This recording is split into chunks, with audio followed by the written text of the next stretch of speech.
Okay, dear colleagues, for 5 days now we have been immersed in a variety of themes and in different periods of the history of linguistics. ICHoLS 13 is running to its end, and I think all of us will keep and cherish fond memories of this event. I would like to seize the occasion to thank our Villarreal colleagues, Carlos Assunção, Maria Helena Pessoa Santos, Gonzalo Fernandes, Rolf Kemmler, Marlene Loureiro, Rebecca Fernandes, Sonia Coelho, Susana Fontes, and Teresa Moura for the perfect, indeed impeccable organization, for their cordial assistance in all matters. Thanks also to the staff of conference assistants who were very helpful in matters logistic. Sem dúvida, este edifício de geociências tem sido, nesses últimos dias, para todos os participantes, nossa casa portuguesa, com certeza.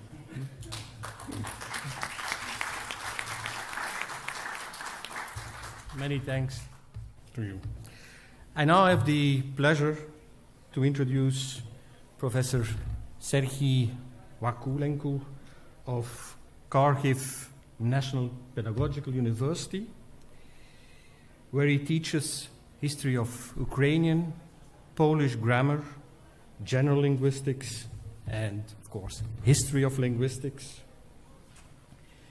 Professor Wakúlenko has held various fellowships in Austria, Germany, France, Poland, and he has published extensively in the field of general linguistics and even more so in the field of the history or historiography of linguistics, dealing with various themes, texts, figures, authors from different periods. And most often he has dealt with problems where there is an intrinsic link or connection between linguistics, philosophy of language, cultural history, and semiotics. And in his keynote lecture of today, he will deal with the 18th century linguistic thinking, more specifically with the topic of the rationalization of semiotic or semiotic theory. You have the floor. Thank you. So I would like to say that it's indeed a great honor for me to conclude the program of this outstanding ICHoLS, outstanding not only for its scholarly content, extremely rich, but also for the truly Portuguese elegance with which it was organized. And now I'm passing to my theme. The 18th century, or the Age of Enlightenment, hasn't been devoid of attention on that part of linguistic historiography. A number of distinguished scholars, including Hans-Helmut Christmann, Daniel Droix, André Robinet, James Nelson, Marie Cohen, Ulrich Ricken, Sylvain Roux, Gerold Ungeheuer, Cornelis Antonio van Persen, Ulrich Hoenkes, Gerda Hassler, present here at this ICHoLS, and Pierre Swiers, our today's chairman, to name but a few, have addressed various aspects of the stimulating and multifaceted linguistic and semiotic theories of that period. In my present paper, I will inevitably build on their achievements, and some of the things that I am going to say already belong to the truisms of our discipline. One of these truisms is that the idea of a separate science dealing with science was first advanced by the modern empiricist philosopher John Locke in the concluding chapter of his essay concerning human understanding, dealing with the division of the sciences. One of the branches in this division, the business whereof is to consider a nature of science, the mind make use of for the understanding of things or conveying its knowledge to others might be called, according to him, Semiotic, or the doctrine of science. Locke's own doctrine of science occupies indeed a place of honor in the history of the philosophy of language. However, as Eileen Ashworth has shown in her illuminating study of 1981, it hadn't appeared ex nihilo, and many of its sources are to look for in the late scholastic philosophy. It is particularly opportune, standing on this soil, to point out that one of Locke's important sources was a work of Portuguese origin, namely the celebrated Coimbra commentaries on the entire dialectics of Aristotle the Stagirite, composed by the Jesuit Sebastião de Couto and first published in 1606. This book had a considerable success in the educated circles of Europe and had no less than 10 reprints in Germany, France, and Italy during the 17th century. No wonder then that Locke, in his young years, used it to teach logic to his students at Oxford University. Among other things, this book is remarkable for the fact that it contains a separate chapter entitled On Science, which opens its second volume and occupies 53 densely printed pages in the first edition. This text is considered to be the first really major 17th century treatise on science. Since 2001, it is available in a bilingual Latin-English edition realized by John Patrick Doyle, in which Couto's original Latin takes up 73 pages of standard modern print. Couto was not a very original thinker, but rather a talented systemizer. One of his important predecessors in Portugal was Pedro da Fonseca, whose Fundamentals of Dialectics, first issued in 1564 and republished dozens of times all over Europe, contained 4 brief chapters that handled the question of science in a rather innovative manner as compared to the previous tradition.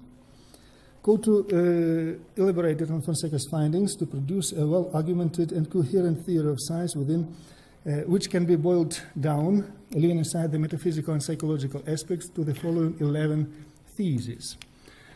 St. Augustine's definition of the sign, a thing which, besides the appearance it induces in the senses, of itself makes something else known, has to be replaced by a new one, what represents something to a knowing power, embracing both sensible and spiritual signs.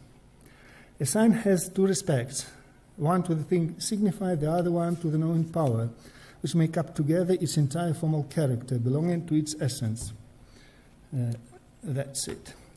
Among various possible divisions of science, there are 2 crucial ones, into natural and conventional science and into formal and instrumental science.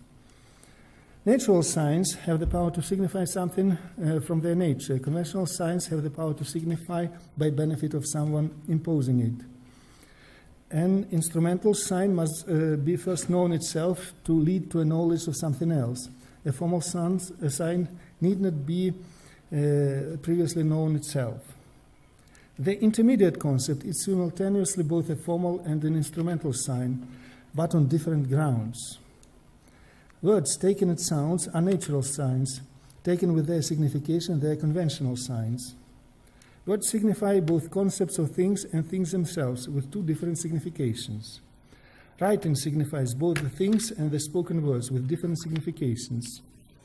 By the same signification, the thing is signified by the spoken word intrinsically and by the writing extrinsically.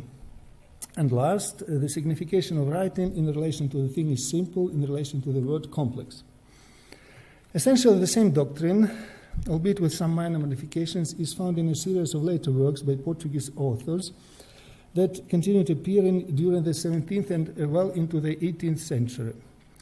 Among these authors, John of St. Thomas had studied with the Jesuits in Coimbra, but very soon left Portugal, joined the Dominican order, and spent most of his life in Spain, tried to amend to some degree most of Couto's basic theses, but essentially he still remained within the framework of the same conceptual paradigm. Others followed Couto's doctrine more rigorously, sometimes developing at great length its particular aspects. Thus, the analysis of science grew to 112 folio pages in the monumental philosophy course by Agostinho Lourenço, published at Liège in 1688. It was, in fact, the most ample semiotic treatise produced in the 17th century. The same tendency continued in the 18th century. In Silvestre Aragna's logical disputations, the problem of science make out the subject matter of the third and last part of this work, amounting to 220 pages.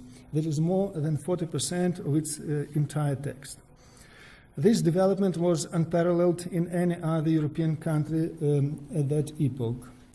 Gregorio Barreto, the author of the so-called New Coimbra logic, even had to admit an ample treatment of science, excessively outgrown with the Portuguese professors of philosophy, does not belong to the scope of logic. Therefore, not to digress from it, our argument will not go beyond 2 sections. In Barreto's own medium-sized manual, there is a clear indication of the intention to make the exposition less intricate, reasonably adapting it to the needs of an average student. That was also the approach typical of the authors who are categorized within the cultural and intellectual movement currently called Enlightenment. The Age of Reason, set on rationalizing both the modes of thinking and the modes of teaching, programmatically rejected everything that appeared to be obscure and tangled, associated it with the scholastic, scholarly, and educational tradition that had to be done away with. However, the situation was not all that straightforward, and as far as the semiotic issues are concerned, the innovators were partly relying on the achievements of their scholastic predecessors and declared opponents, having received from them their own education. Thus it is indeed natural that Stefan Meyer-Oeser, in his brilliant study of the theories concerning science and their functions from the Middle Ages to the early Middle Time, brought together under one cover Fonseca, the Coimbra commentaries, and John of St. Thomas on the one hand, and Gottfried Wilhelm Leibniz, Christian Wolff, and Johann Heinrich Lambert on the other hand. On the whole, however, works of this type are rather exceptional, and the communication between scholars specializing in the scholastic and early modern theories of science and language is unsatisfactory. I am going to look into the work of 2 authors who are reckoned, each in his own country, to a greater extent responsible for breaking with the scholastic tradition and introducing new methods of scientific investigation and instruction, namely the German Christian Wolff and the Portuguese Luís António Vernei. Christian Wolff was born in the Silesian city of Breslau, now Wrocław in Poland, in 1679. He studied mathematics, physics, and philosophy at the University of Vienna, and then lectured in Leipzig, Halle, and in Halle he enjoyed an enormous popularity. Due to intrigues by his envious colleagues, he was ousted from the University of Halle and moved instead to Marburg. Wolff returned to Halle in 1740 and occupied different posts at the university until his death in 1754. In the history of philosophy, Wolff has long been considered as a systemizer, simplifier, and popularizer of Leibniz thought without any remarkable original input of his own. This evaluation of his philosophy came to be partly revised in the 1960s, when his works attracted once more the attention of scholars for their own sake. In particular, it has been observed that Wolff's semiotic theory, as compared to Leibniz's text relating to that matter, is a considerably more detailed and comprehensive rebuttal of Descartes' dualistic view of language. In Wolff's lifetime, most of his books had been scholarly bestsellers, repeatedly reprinted and translated into other languages. They're conveniently divided into 2 series, the earlier so-called German works and the later Latin works. Especially his German works are held to have been truly instrumental in definitively ousting the scholastic philosophy from the German universities. By contrast, the Latin works are more conventional and compatible with the scholastic tradition in their terminology and notional outfit. In particular, the influence of the famous Spanish Jesuit Francisco Suarez is noticeable in Wolff's ontology. Wolff was conscious of the fact that modern philosophers, from Descartes to Leibniz, held this science in disregard, but his own conviction was that the commitment of the schoolman to its study was not useless. It only had to be amended by applying the genuine scientific method to it. In Wolff's opinion, the schoolman had managed to frame clear but not yet distinct notions pertaining to this discipline. Accordingly, he saw his own mission in continuing their work and bringing light to the scholastic obscurity with the help of new and appropriate definitions. Wolff theoretically dealt with the questions of science in his ontology, more cursorily in the German one, entitled Judicious Deliberation on God, the World, and the Human Soul, as well as on all things in general, more circumstantially in the significantly late Latin one, the fundamental philosophy or ontology handled according to a scientific method and comprising the principles of all human knowledge. The practical aspects of semiotics, as applied to languages and linguistic communication, were primarily addressed in such works from the German series as Logic or Judicious Deliberations on the Powers of the Human Understanding and Their Correct Use in the Knowledge of Truth, and a circumstantial review of his own writings, which he published in German. Within the Latin series, the most important works from this point of view are the Rational Philosophy or Logic, the Empirical Psychology handled according to a scientific method, and the Rational Psychology handled according to a scientific method. Wolff's definition of the notion of sign is a telling example of his connection to the scholastic tradition. At his time, two definitions of sign were current. The long-established one from St. Augustine's treatise Doctrina Christiana: a sign is a thing which, besides the appearance it induces in the senses of itself, makes something else known. And the newer one: a sign is what represents something to a knowing power. The difference between them consists in the fact that the former comprises only material, or in the special scholastic terminology of the time, instrumental signs, whereas the latter includes also spiritual or formal signs, that is, images or likenesses of the external things imprinted in the human knowing powers.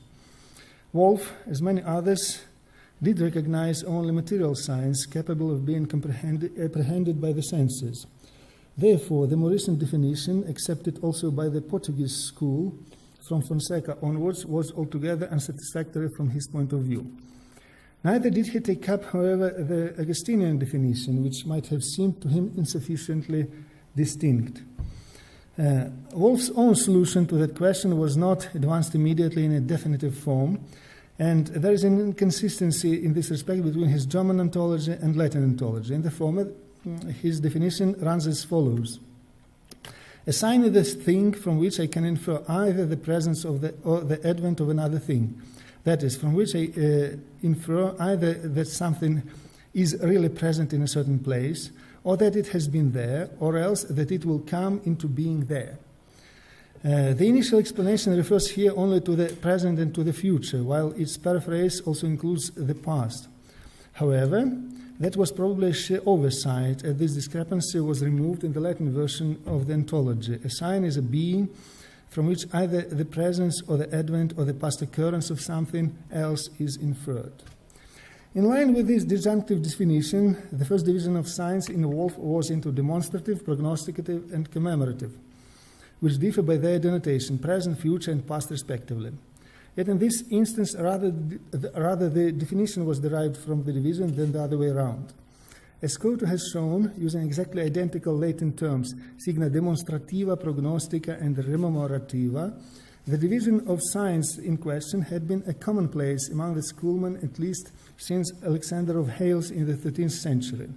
Thus, Wolff's definition of sign directly stems from the scholastic philosophy and theology.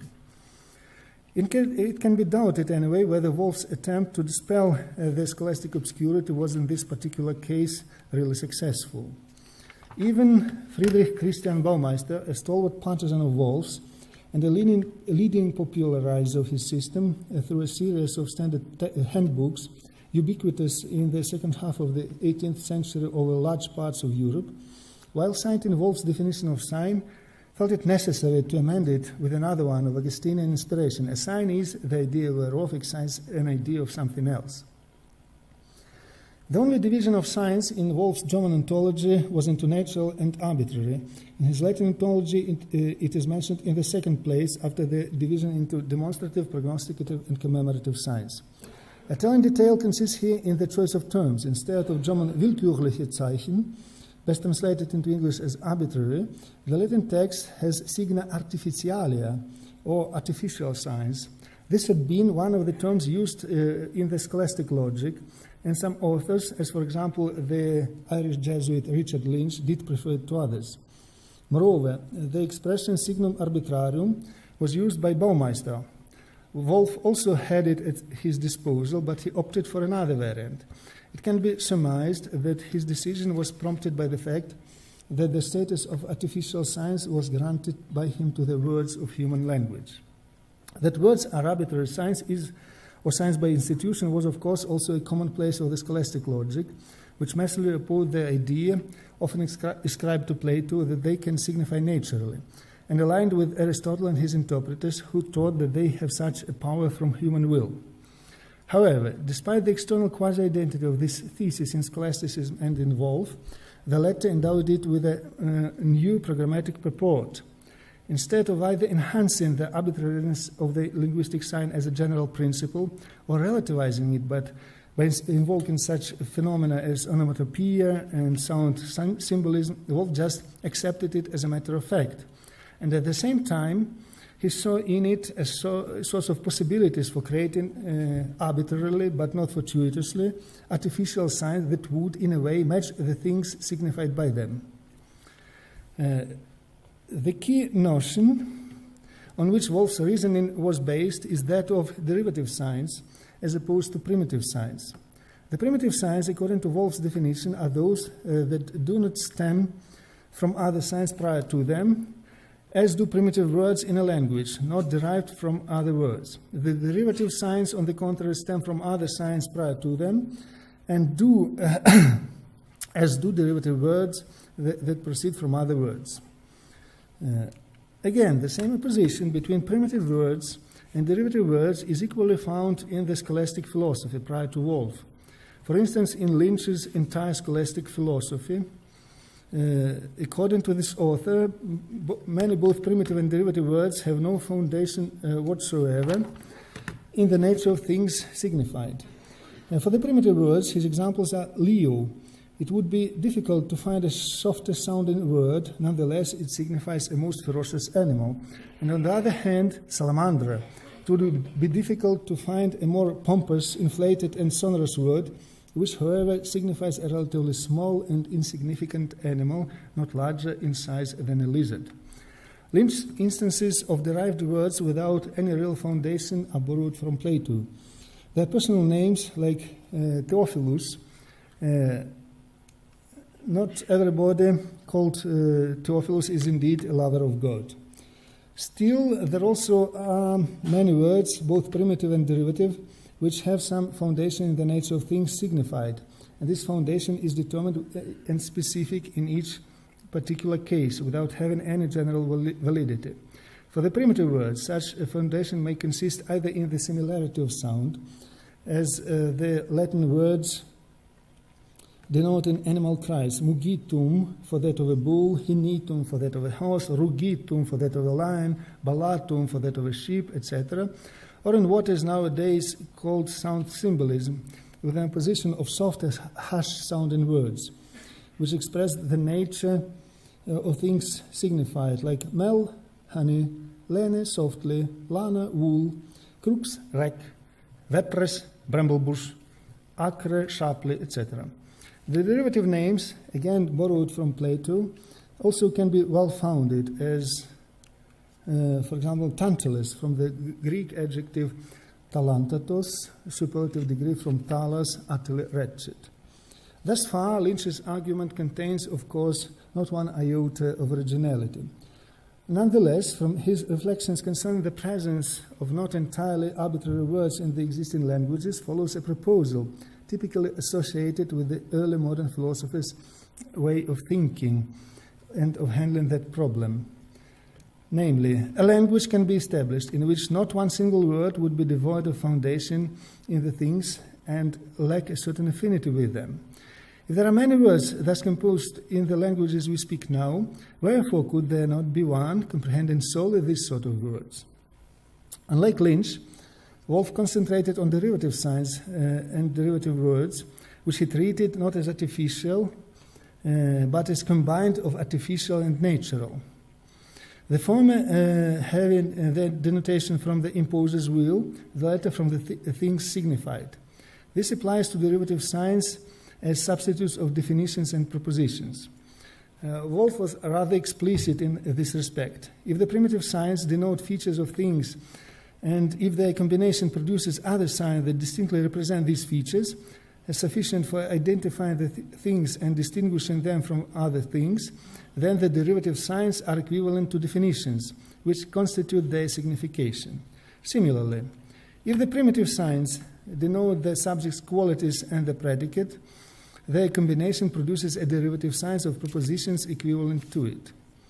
Wolff's examples in the ontology come from mathematics, but basically the same principles are applicable to languages, either artificial, philosophical, or natural. In particular, philosophical or universal language, one of the commonly acknowledged desiderata, depends on the use of this type of signs. A language is called philosophical in which words have an essential signification. Words signify essentially when they are derivative signs of distinct notions, or at least of definitions. In its consummate embodiment, the philosophical language would mirror the fundamental principle of Wolff's ontology, largely modeled on that of Suarez, where the being of something is identified with the possibility of its existence, which, in the case of composites, amounts to absence of contradiction between their component parts. In the same manner, the signs of the philosophical language should be combinable if they involve no mutual contradiction, and non-combinable if the notions signified contradict each other. The doctrine of an ideal philosophical language is of relatively late date, having appeared in Wolff's Empirical Psychology of 1738. It may be presumed that they had been prompted by Wolff's earlier practical work on improving the scientific language, which brought him the renown of the second architect of the German language after Luther. This aspect of Wolff's work has been analyzed by Wolfgang Walter Menzel. I will only cite Wolff's theoretical justification of the procedure he used in coining new German terminology. I took German words in their straight meaning and looked therein for a reason of naming to produce a term. Because in this manner my term is purely German, as I use German words in their proper meaning, and while turning them into special terms, I relate them to things, in which something indicated by the word in its proper meaning can be observed. An example of such a term is the German name for ontology. According to Wolff, it would be laughable to calque it from Greek and thus call it Dingerlehre, doctrine of things. Instead, he proposed the expression Grundwissenschaft, fundamental science, because this discipline explains the first foundations of knowledge. This modest and realistic corpus planning program, based indeed on the use of derivative signs, reminds of Lynch's idea of Platonic inspiration, and that linguistic signs should have some affinity with the things signified. In the philosophical or scientific usage, one of the main requirements for terms is constancy in their meaning, which can be attained, according to Wolff, with the appropriate definitions. The distinction of nominal and real definitions was current in the scholastic philosophy. Nominal definitions were treated as explaining the meaning of the word with respect to its etymology. Real definitions as explaining the nature of the thing signified. Thus, the nominal definition for album, white, was the same as endowed with whiteness, while the real definition for it was that which causes distinct vision. Wolff would not have fancied giving a nominal definition of a color.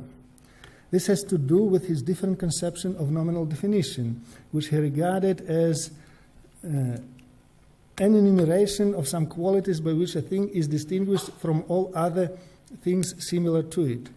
Thus, a nominal definition only can be given of distinct notions, whereas the notions of colors, although clear, are not distinct. By contrast, real definitions, according to Wolff, show the manner through which something is possible. Accordingly, they encompass everything, except the independent being. For example, it is impossible to cite any qualities that distinguish lust, delight, from other emotions, but one can show how it arises, namely, when we enjoy, or at least believe to enjoy, perfection. In absence of satisfactory definitions, words are prone to become empty sounds with no real content. In this respect, Wolff's distinction between notion of sound and notion of thing is important, roughly reminiscent of Saussure's signifiant and signifié, although employed in a different context. It was, however, no invention of Wolff's either. In the scholastic philosophy, it was expressed with the help of the terms intermediate concept and ultimate concept. Fonseca had explained it quite clearly. When we hear vocal sounds or read writings which are significative by institution, two concepts are generated in us. One is the word or the writing, which can be generated even in someone who is ignorant of the language. The other is the thing signified, which concept is generated only in him who knows the meaning of the word. The first is called intermediate and the second ultimate.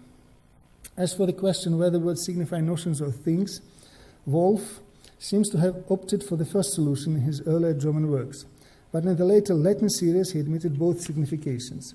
Concerning the difference between written and spoken words, Wolff expressed some interest in observations of psychological nature, but disregarded the issue important to the schoolmen of how written signs relate to vocal sounds and to things. Wolff's semiotic theory included thus a number of elements which had been elaborated upon in the scholastic philosophy. Following his general principles, Wolff mostly tried to redefine and sometimes to rename them, while incorporating them into his eclectic system. Those which he considered unnecessary were simply dropped. Wolff's really important contribution to the development of the semiotic theory was his insistence on the constitutive function of science for the human thought, of which very little is found in the scholasticism.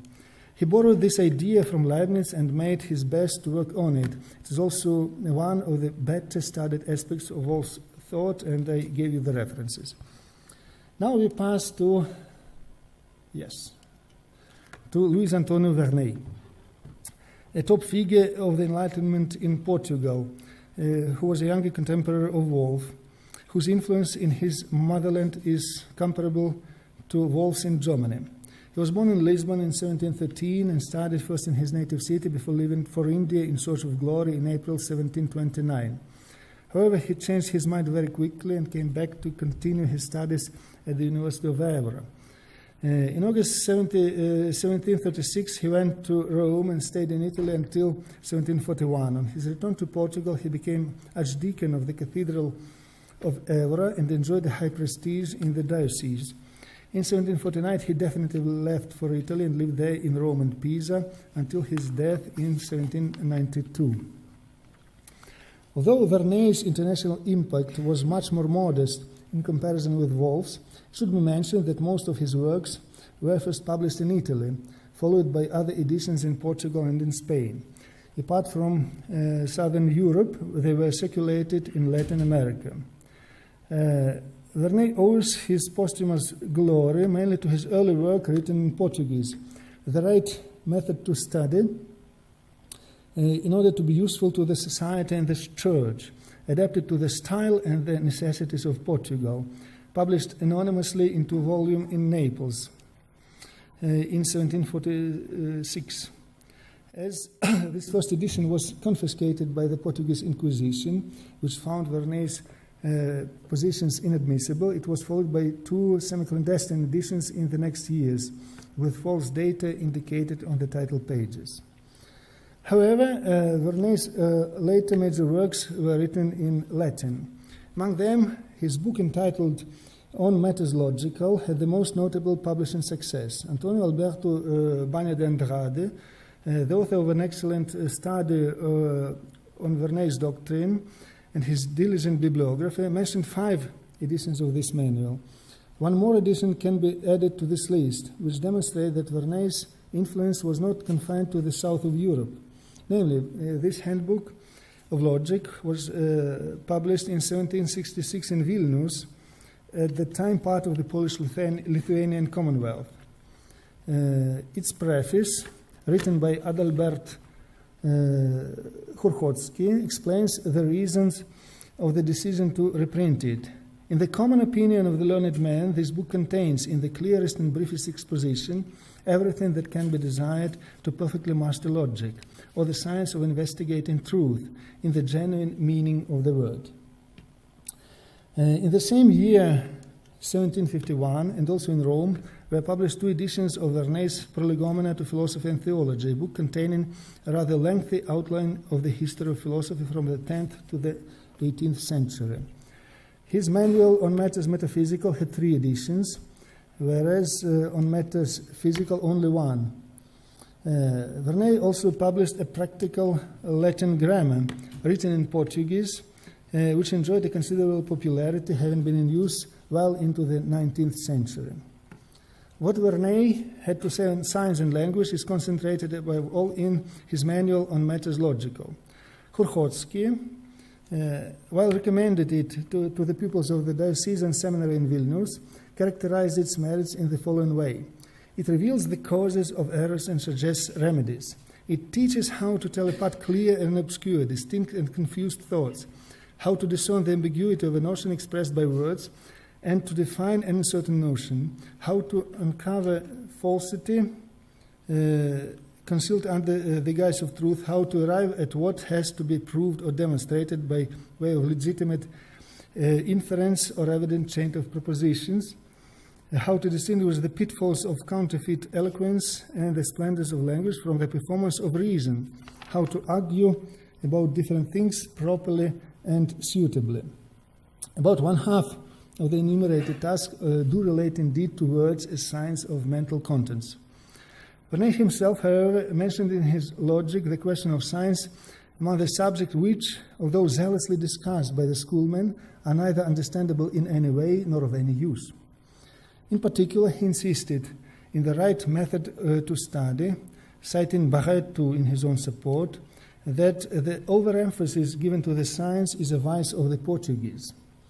He was himself a partisan of a radical reduction of this topic in the curriculum.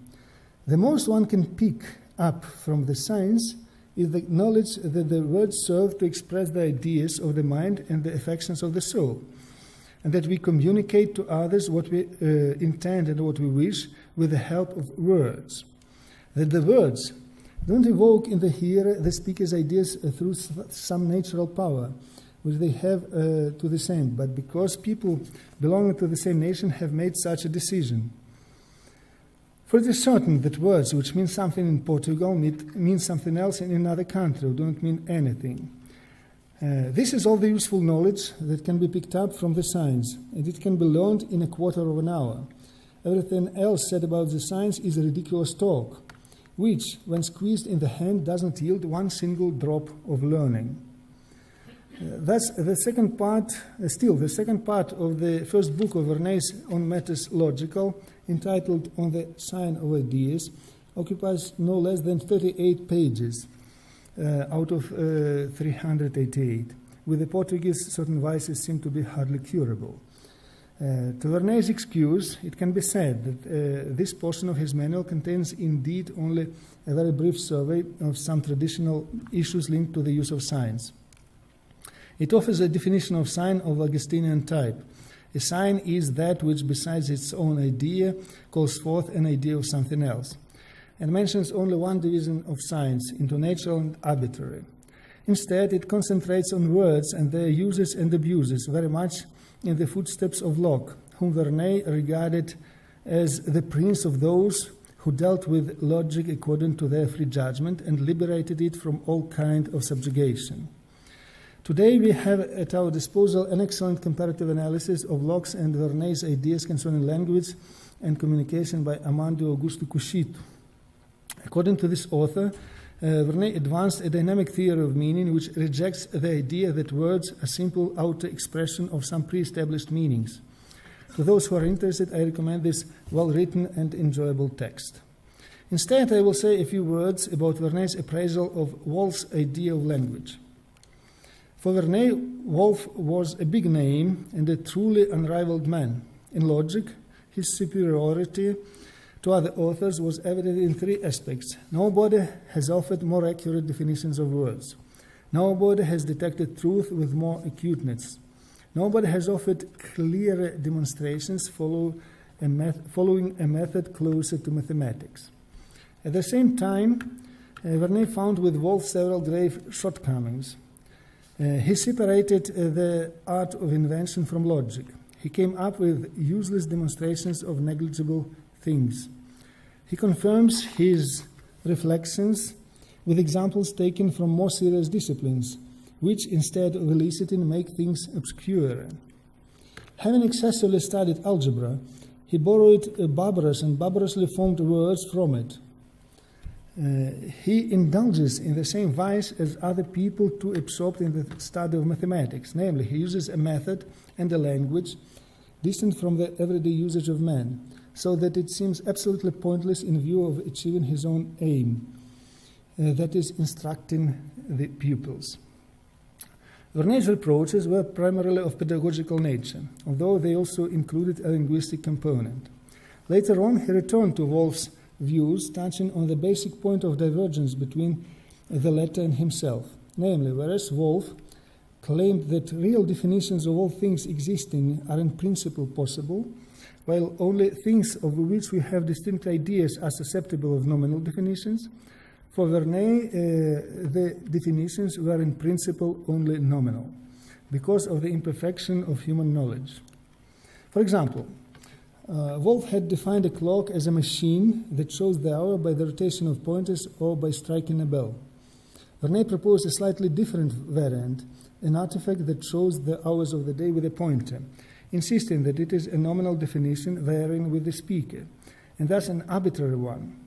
In his opinion, there is no reason to condemn this arbitrariness, provided that the same person always uses the word in question in the same acceptation. In fact, this is a general rule, because also those who are called mathematicians define names as it pleases them.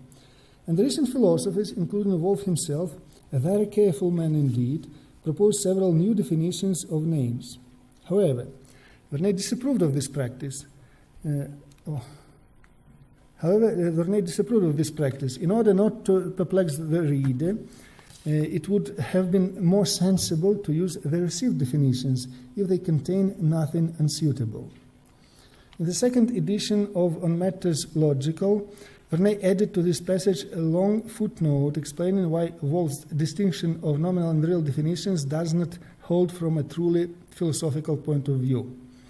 At most, one could call real the definitions commonly accepted by the scientists working in a particular field, and then keep the expression nominal definitions for those which derive from an individual imposition.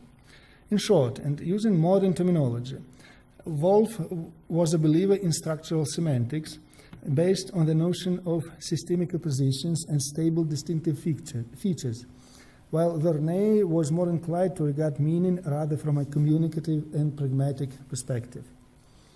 Both tried to rationalize the semiotic theory inherited from the late scholasticism.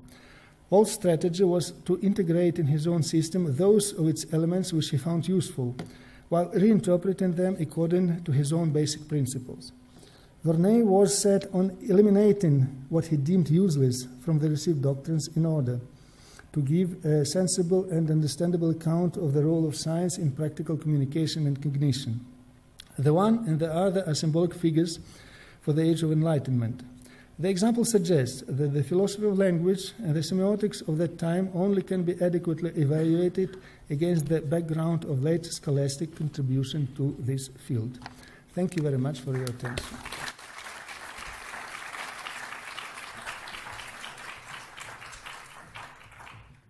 Thank you very much for this very interesting inquiry about history of logic in its relationship with history of semiotics.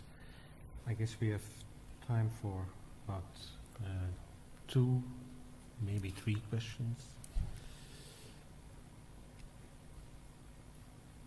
Yes. Most of the discussion that you were citing from Wolff in particular. Most of the discussion you were just citing from Wolff and from Vernei, I'm also thinking of Ponceau, always says the word, natural signs, artificial signs. In Wolff's work, doesn't he have a place for visual signs and the dialectic between language and other kinds of symbol making? Yes, of course. Wolff, in the footsteps of Leibniz, produced a theory in which the basic approach to language, natural language, and to artificial semiotic systems like artificial languages was in fact the same. And he just believed that the application of these principles can be more perfect in artificial languages, but to some degree at least it is also possible in natural languages. And he made a great contribution to the development of German as a scientific language, and many of his coinages have become indeed part and parcel of modern German.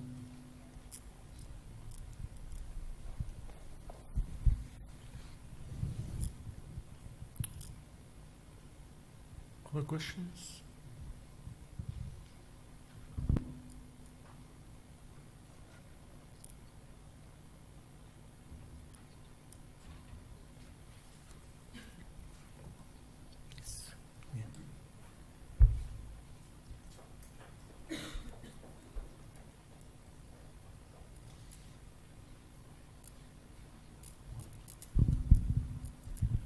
Not a question, but just a brief comment.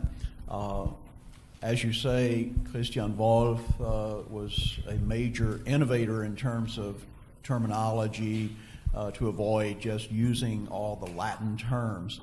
And, you know, he came up with terms like Dreieck to replace triangle and things like that. He typically, throughout his writings, would use the Antiqua script to highlight the foreign words or the words that he thought were foreign. However, that said, he was very inconsistent about it, both in terms of the scripts, the fonts that he used to highlight the foreign words, and he vacillated in his own usage of those terms. So he created a word such as Dreieck, but in his writings, you will see him go back and forth between triangle and Dreieck. That's just one example, but I just wanted to point that out. Yeah, that's true. Nobody is perfect.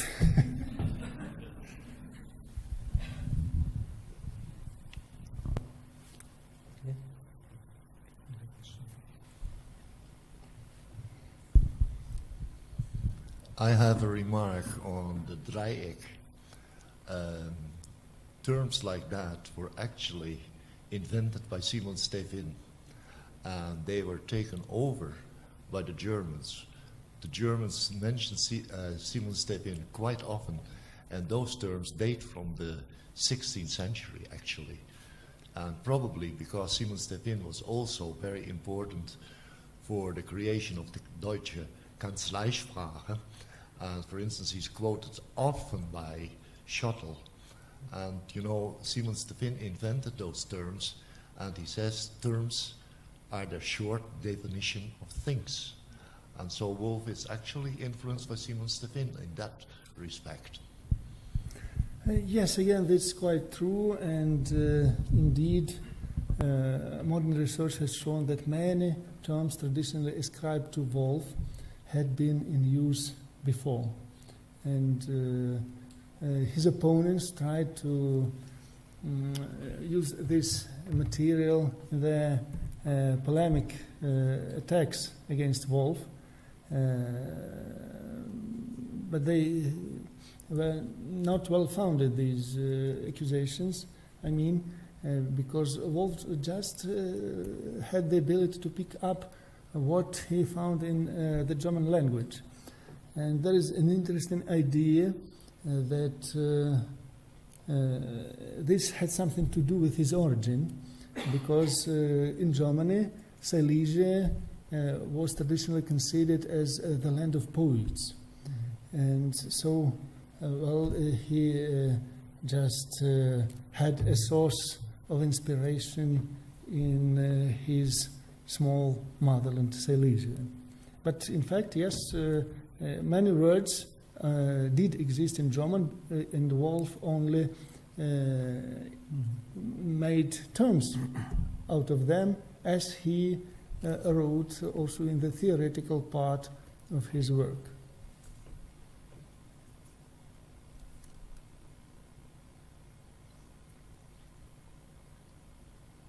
No further questions?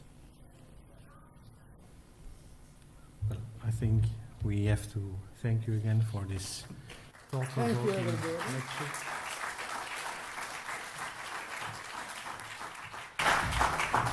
And so we will have a brief break, so as to clear the floor, and you can stretch your legs. Okay, thank you.